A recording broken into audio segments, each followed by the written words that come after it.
Baraza pia lina jukumu la kutoa elimu. Sasa katika kutoa elimu tunatoa elimu katika nyanja mbalimbali. Kama kwa sasa katika kuhakikisha kwamba miji inakuwa safi, lakini pia kuhakikisha takataka zinapungua au takataka zinaondolewa katika maeneo ya vyanzo vya maji, katika maeneo ya uhifadhi, kwamba tunahakikisha kwamba hayo maeneo yote yanakuwa yako safi. Kwa hiyo baraza kwa kushirikiana na mamlaka zingine tumeweza kuratibu mazoezi ya kuhakikisha kwamba taka hizi zinarejelezwa. Sasa katika urejelezaji wa taka, moja wapo ni taka za plastiki.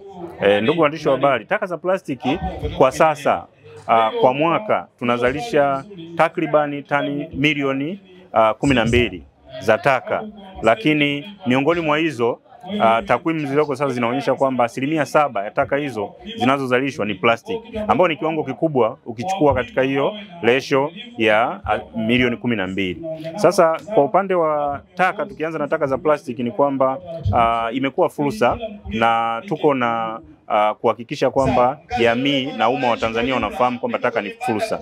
Taka hizi za plastiki zinarejelezwa, na katika kurejelezwa kwamba tunapata bidhaa mbalimbali baada ya kurejeleza hizo taka za plastiki. Kama ambavyo mnaona, hii ni miongoni mwa taka za plastiki ambazo zinazalishwa. Kwa hiyo zinatolewa huko katika maeneo ambako zinakozalishwa na zinatolewa katika maeneo ambako zimetupwa.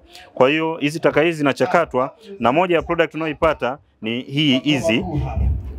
Mmeona ndugu waandishi wa habari, hizi ni moja ya bidhaa ambazo tunazipata baada ya hizi kurejezwa. Lakini bidhaa zingine tunazozipata ni pamoja na makopo haya ambayo yanatumika kupandia maua.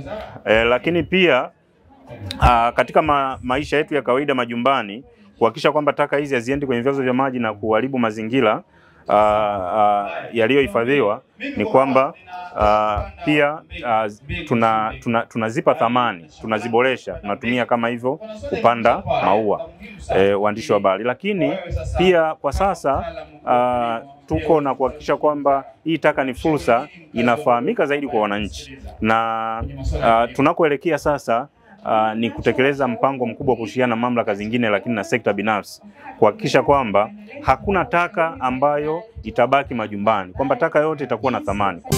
Nemki TV, mazingira yetu, uhai wetu.